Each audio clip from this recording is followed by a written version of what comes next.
The garage door rattled open, and my daughter froze. She found me, her father, sleeping on a shredded mattress, a man whose son-in-law was claiming my retirement funds as his personal income.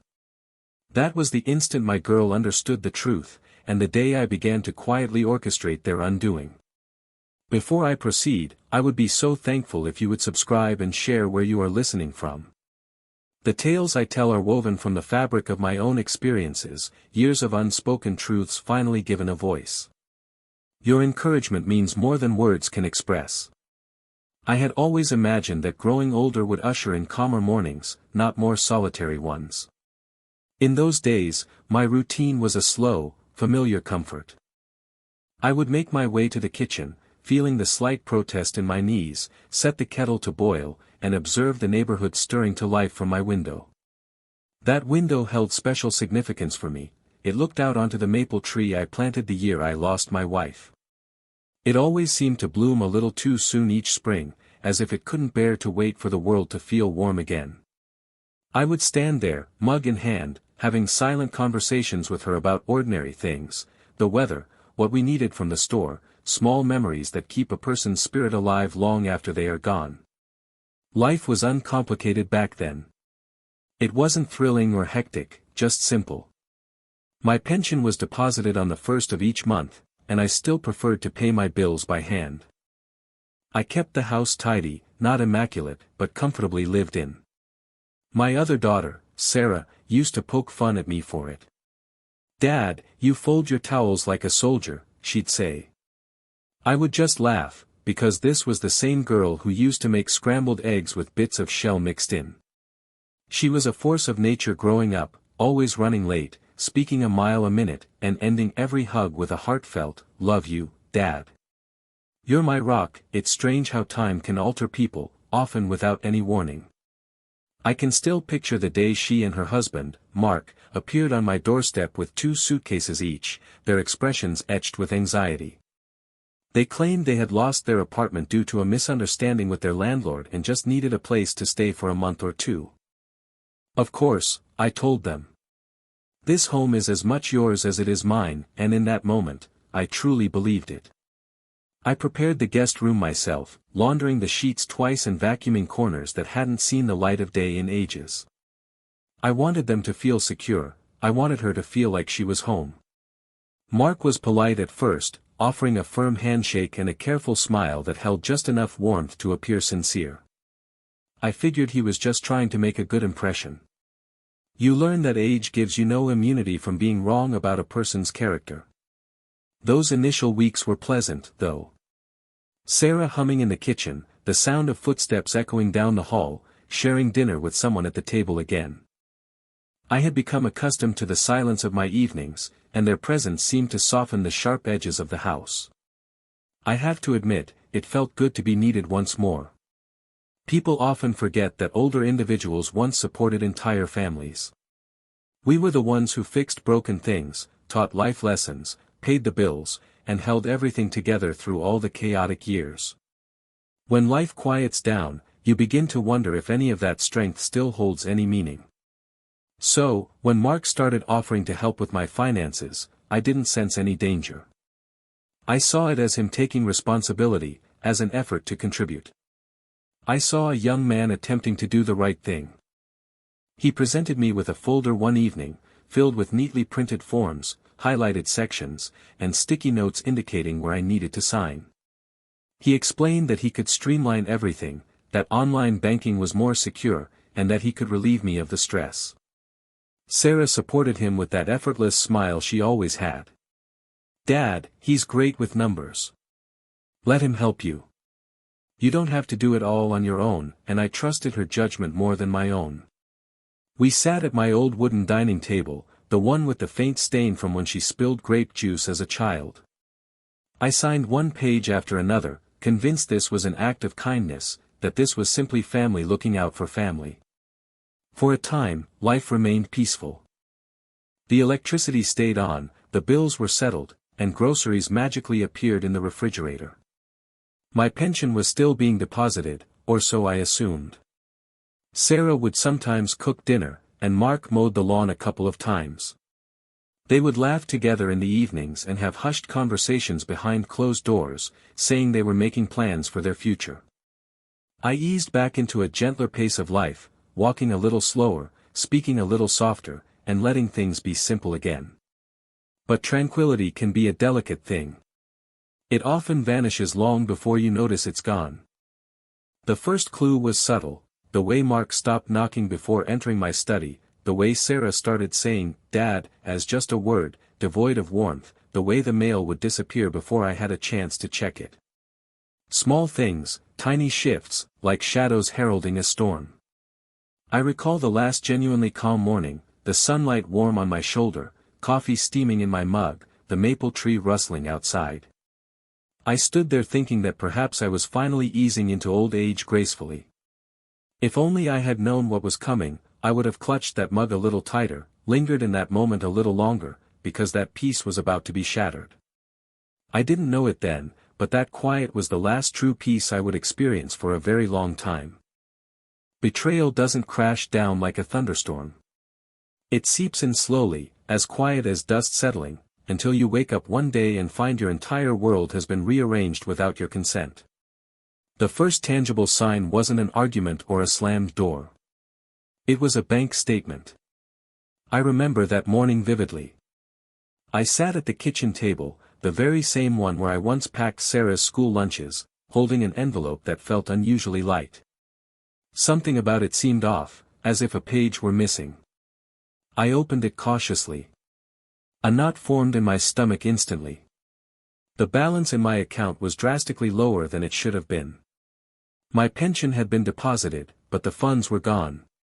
At first, I assumed I had made a mistake. I squinted, rubbed my eyes, and traced the numbers with my finger, but the reality remained unchanged. The entire amount had vanished. A cold shudder ran through me. I got up, statement in hand, and went into the living room. Mark was there, lounging in my recliner with his feet up, holding the remote and sipping a beer as if he owned the house. "Can we talk?" I asked, my voice soft. He didn't even glance up, just changed the channel. "What about my pension?" I pressed, trying to keep my voice from trembling. "The deposit is gone," he offered, a lazy, rehearsed, and dismissive smile. "Oh, that. I moved it. It's just easier this way." "To the joint account, the joint account." He finally put the remote down and rose to his feet slowly, using his height as a form of intimidation. "You signed the papers," he said. "Remember? I'm handling things now." The way he said "handling" made my blood run cold. I remembered signing documents, yes, but not this. Not signing away my entire life. "I didn't give you permission to take my pension," I whispered. He stepped closer, invading my personal space. "You don't need to give permission," he murmured. "You already did." I backed away, my heart pounding in my chest, not from fear, but from sheer disbelief. And that wasn't even the worst of it. 2 days later, I entered the living room to find a massive new flat-screen television mounted on the wall. Empty boxes were strewn everywhere, for electronics, speakers, and smart gadgets I had never requested. Sarah stood next to him, helping him unwrap a sound system. I looked at the price tag. It was more than my grocery budget for 2 months. "Who paid for all this?" I asked. He didn't even look at me. "You did." My throat constricted. "I never agreed to this, that's the beauty of it," he replied with a cold smile. "You don't have to agree. I manage everything now." I turned to Sarah, the little girl who used to run into my arms after school, the one whose scraped knees I had kissed better, the one who once cried because she thought she had let me down. She just stared at the floor. "He's just trying to help, Dad," she mumbled. "Please don't make this harder." The word struck me like a physical blow. Then came the next assault. He began to dictate my spending, with my own money. "Ask me before you use your cards. You don't need all these things. You should conserve what I'm managing." He said it as if he were the one who had earned it. Still, I remained silent. I didn't want to ignite a war in my own home. I tried to convince myself I was overreacting, that maybe he was right. But then came the night the truth hit me with the force of a slap. I went to get my phone from the kitchen counter, but it was gone. I checked drawers, shelves, and behind cushions. Nothing. Sarah was by the sink, pretending not to notice my growing panic. Then Mark walked in, holding my phone. "I took care of your bill," he said coolly. "And the phone stays with me from now on." "Too many scams targeting elderly folks." "I'm not elderly," I whispered. He smirked. "You are now." A fissure formed inside me. A quiet, invisible crack, but it ran deep. It got worse. A week later, he summoned me to the dining room as if I were an employee. Sarah sat beside him, her arms crossed tightly. "We've made a decision," he announced. "You're taking up too much room. You'll be sleeping in the garage from now on." I was stunned. "The garage?" He nodded as if it were the most reasonable suggestion in the world. "You'll have your mattress, your tools, and a utility sink. You can only enter the house with permission. It's just temporary, until we're properly settled." I looked at Sarah. "Sweetheart." She wouldn't meet my gaze. "Dad, please, just don't make this worse." I was being cast out of my own home. He put a hand on my shoulder and shoved me toward the garage door, hard enough that I stumbled into the frame. In that instant, I understood it all. He never intended to help me. He never cared about my well-being. He never respected the life I had built. He wanted absolute control, over my money, my home, and my silence. I didn't yell. I didn't argue. I didn't resist. I just stood in the cold, staring into the dim garage, and felt something inside me become still. Not defeated, not broken, just quiet. A quiet that promised I would not remain silent forever. The first night in the garage, sleep never came. It wasn't the cold seeping up from the concrete floor or the mattress springs digging into my back that kept me awake. It was the crushing realization that nothing around me felt like my own life anymore. I lay there, listening to the hum of the water heater, the slow drip from a leak near the back wall, and the faint scurrying of mice behind old storage boxes. These were sounds that had always been there, but that night, they echoed with a new meaning, as if the house itself was mocking how far I had fallen within its walls. The blanket I had was thin and smelled of dust and oil. I stared up at the rafters, counting the knots in the wood to keep my thoughts from spiraling into despair. This garage was once a place of memories, where Sarah learned to ride her bike, where we stored her birthday decorations, where we built shelves together. Now, it held only me, tucked away like a forgotten object. That was the pain that cut the deepest, knowing that my own daughter had watched this happen and had chosen to say nothing. The next morning, I went into the kitchen for a cup of coffee. Mark was already there, occupying my chair as if it were his throne. "You need permission to come in here," he said, not even looking up from his phone as he sipped from my favorite mug. Sarah stood at the stove, pretending she hadn't heard. "I just want some coffee," I said softly. He got up, picked up the car keys, and dropped them into a drawer. "Kitchen time is restricted. 5 minutes, 5 minutes. In my own house." I didn't argue. I didn't ask why. I didn't look at either of them. I poured my coffee with hands that trembled more from humiliation than from age. Back in the garage, I sat on the mattress, letting the steam warm my face. It was then that the reality truly sank in. This wasn't a temporary arrangement. This wasn't about stress or a misunderstanding. I had become an inconvenience in my own home. Later that day, I tried to check my bank account online, but the password had been changed. I looked for my checkbook, it was gone. I searched for my wallet, only to find the cash and cards missing, with just old photos left behind. Every piece of my life had been quietly taken apart. At night, I would sit with my back against the garage wall, pressing my hand against the wood that separated me from my house, just to feel some connection to a place I once belonged.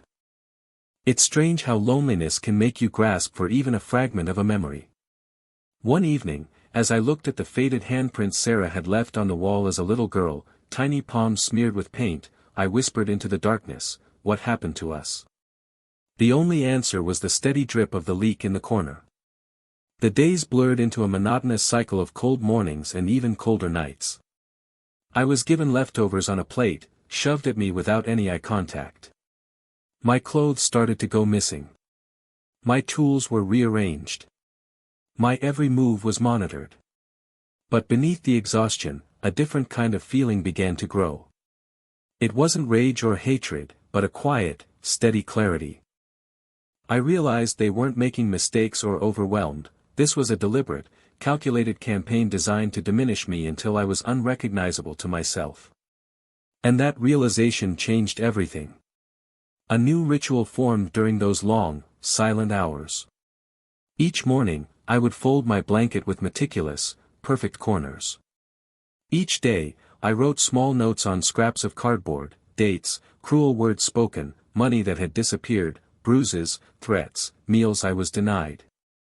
At first, they were just frantic scribbles, but over time, they became a chronicle of evidence. I didn't fight back, not yet. I didn't confront them or ask questions. I didn't show any anger. I simply watched, listened, and learned. People show their true selves when they believe you are defeated. I overheard Mark on the phone, referring to my pension as his income. I watched Sarah nod in agreement as he discussed their future plans for my home. I saw expensive packages arrive for them while I ate cold scraps in the garage. I heard him laugh with his friends about old men who don't know any better. Every night, sitting on that mattress, I would whisper their names, not in anger, but in disbelief. That disbelief slowly hardened into something else. Not revenge, not yet, but resolve. A calm determination I thought I had lost long ago. One night, as rain tapped a steady rhythm on the garage door, I sat with my notebook, its pages now filled, my hands steady. I whispered to myself, "This ends when I say it ends." For the first time in weeks, I felt a flicker of strength, not loud or dramatic, but quiet and real. I wasn't ready to act, but I had started to think very, very carefully. The change inside me wasn't born from a shout, but from a single, slow breath. It happened one quiet morning in that cold garage, when I understood that they weren't protecting me, they were preparing to erase me. So, I stopped reacting and began to plan. I started cleaning the garage more meticulously than ever before. I folded my blanket neatly every morning. I sat with my back straight instead of slumped in defeat. These were silent changes, the kind that would unsettle a man like Mark, because abusers fear two things above all else: silence and certainty. I was becoming both. I kept my small notebook hidden behind an old can of paint, the one place he would never think to look. Each entry was written slowly and deliberately. July 4th, withdrew $2,000, no reason given. July 15th, pushed me against the wall, shoulder bruised. July 15th, denied breakfast, said I didn't need it. Dates, times, words, small truths collected like drops of water slowly filling a bucket. At night, after the house fell silent, I would sit on the edge of the mattress and mentally map out their routines. Mark always left for a walk around 3 p.m. He took long showers at night, 15, sometimes 20 minutes. Sarah avoided conflict in the mornings but grew anxious as evening approached. Their patterns were predictable, and therefore, exploitable. One morning, while dusting off an old toolbox, I whispered the title of my story to myself for the first time. My daughter found me living in the garage, and my son-in-law claimed my pension was his. Saying it aloud made the truth feel sharper, more tangible. It gave me the fuel for my next step. I needed help, but I couldn't risk them finding out. I couldn't just disappear, or they would claim I had wandered off due to cognitive decline, a cruel but effective tactic he would undoubtedly use. So I waited for an opportunity, the smallest opening, and it came in the form of my other daughter. She arrived unannounced. When she saw me, bruised, thinner, hiding in the garage like an unwanted squatter. The look of horror on her face confirmed that I wasn't losing my mind. What was happening to me was real. That moment was the turning point. Later, after she had driven me to a safe place, she pressed a burner phone into my hand. "For emergencies, Dad," she whispered. "Hide it somewhere he'll never find it." That phone became my lifeline. I tucked it inside the lining of my old work jacket, right behind the worn patch from my days at the firehouse, a perfect hiding spot only a firefighter would think of. The following days were a delicate balancing act. I returned to the garage, letting Mark believe he had broken me, that I had nowhere else to go, all while quietly laying the groundwork for my escape. I documented everything, every bruise, every insult, every stolen dollar, every arbitrary rule he invented to strip away another piece of my dignity. I used the burner phone to photograph the conditions in the garage, the cracked concrete, the mattress that was thinner than cardboard, the rusted sink, the single, flickering bulb. This was hard evidence, truth that couldn't be twisted by his practiced charm or Sarah's tearful excuses. The plan grew. My daughter connected me with an elder law attorney named Helen, a sharp woman with a calm confidence that could slice through deception. She listened intently, asked pointed questions, and took notes faster than I could speak. When I gave her my documentation, she looked at me, then at my daughter, and said, "This is enough to begin, but we need more." A word that once would have exhausted me now filled me with energy. We gathered doctors' reports, financial statements, a detailed timeline, and a medical evaluation of my weight loss and the bruises I had tried to conceal. Piece by piece, I assembled my case, not with anger or impulse, but with patience. At night, I would sit in the silence of that garage, feeling the low hum of the house on the other side of the wall, and I would whisper to myself, "They have no idea what silence is capable of, because true silence isn't submission, it's preparation." When Mark finally found a decoy phone I had planted, when he tore the garage apart searching for what he thought was my secret, I knew the timing was perfect. He thought he had won again, that he had found my only link to the outside world and cut me off. But the real evidence was already in safe hands, being organized and transformed into a case he could not stop. The stage was almost set. Every insult he had hurled, every rule he had enforced, every dollar he had stolen, and every bruise he had left was becoming a weight, a legal weight he would never be strong enough to bear. One night, as rain tapped on the garage roof, I closed my notebook, set down my pen, and took a slow breath. "The stage is set," I whispered. All I had to do now was wait. The morning of the hearing dawned with a peculiar stillness. It wasn't dread or fear, but the quiet breath one takes before stepping into a new chapter of life. My daughter didn't say much on the drive over, she didn't need to. The way she opened the car door for me, adjusted my seat, and rested a hand on my shoulder for a moment conveyed everything. That day, she was more than just my daughter, she was my anchor. The courthouse was an imposing structure of gray stone and sharp angles, as if it had been waiting for this moment even longer than I had. When we stepped inside, the air felt colder, cleaner, as if truth had its own distinct temperature. Our attorney, Helen, was already there, dressed in a neat suit, her eyes steady and calm. "Today," she said, "we take your life back." Her voice was even and firm, cutting through the fog of anxiety in my chest. Inside the courtroom, he was waiting. My son-in-law, Mark, sat at the defense table in a suit that didn't quite fit, too tight across the shoulders and too loose at the collar. The loud, heavy confidence he once wore now clung to him like damp cloth. Sarah sat beside him, her eyes red, her fingers twisting nervously in her lap. She couldn't bring herself to look at me. I felt a pang of an old, familiar pain, but I refused to let it pull me under. This day wasn't about what I had lost, it was about what I was reclaiming. When the judge entered, the room rose. Her gaze swept across the courtroom with the gravity of someone who had seen every mistake humanity could make and was surprised by none of them. Helen presented the photos of the garage, the cold floor, the thin mattress, the rusting sink, the single bare bulb. Each image landed in the room with the impact of a dropped stone. A few people in the gallery gasped. Even the judge leaned forward to look closer. I kept my eyes fixed on the table in front of me, not out of shame, but to avoid seeing their faces crumble. Next came the medical report, detailing bruises in various stages of healing and weight loss documented with clinical precision. It described deliberate deprivation and unsafe living conditions. The judge's expression hardened. But we weren't finished. Helen pressed a button, and after a soft crackle from the speakers, Mark's voice filled the courtroom. That pension belongs to me now. I control everything. There it was, the arrogance, the entitlement, the casual cruelty echoing off the wood-paneled walls. He shifted uncomfortably in his seat, his face paling. But the recording continued. This house, once I get him declared incompetent, it'll be mine, too. And he lives in the garage because those are the rules now. My rules. A profound silence followed, the kind that seems to absorb all the air in a room. The judge looked directly at him. Mr. Davis, is that your voice? He tried to straighten his shoulders. Yes, and is that your statement?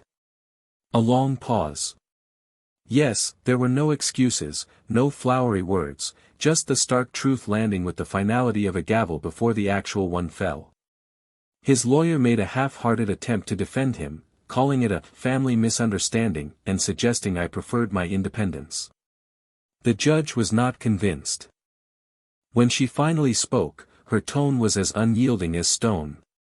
I find overwhelming evidence of coercion, financial exploitation, and unlawful eviction. Sarah began to cry softly. Mark stared straight ahead, his jaw tight, his eyes burning with resentment. The judge went on, the power of attorney is hereby voided. Full restitution of all stolen funds is ordered. Mr. and Mrs. Davis are to vacate the property within 48 hours. A protection from abuse order is granted, effective immediately. I didn't look at him. I didn't need to. My silence had spoken for me. When the session concluded, my daughter stood and helped me to my feet.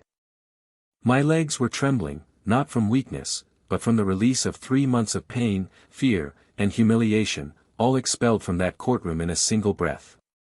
In the hallway, Sarah approached me. Dad, please, she whispered, her voice cracking like a dry twig. I took a step back. My daughter moved to stand between us. The judge's words echoed in my mind, protection order, no contact. But another, softer truth echoed as well. I didn't raise my voice. I didn't lash out. I simply said, you should have helped me, and that silence, that one moment of unadorned truth, was the most powerful justice I could have ever delivered. By noon the next day, they were gone. Their boxes were packed, their car was loaded, and the house was quiet. I stood in my doorway, breathing in the air of a home that was finally mine again. Every wall, every floorboard, every memory had been reclaimed. 3 months of cruelty had ended not with a shout or a fight, but with truth, timing, and dignity. And in that silence, I finally felt free. Once the house was truly quiet again, I walked from room to room like a man reacquainting himself with his own life. My favorite chair was back in its rightful place. My coffee mug sat clean on the dish rack. The framed photographs on the hallway shelf, the ones they had carelessly tossed into a box, were standing tall once more. It felt as if the entire house was taking a long, deep breath right alongside me. In the days that followed, I would often sit at the kitchen table in the early morning, my hands wrapped around a warm cup, and just listen to the silence. It wasn't the painful, oppressive silence of the garage, but a healing one.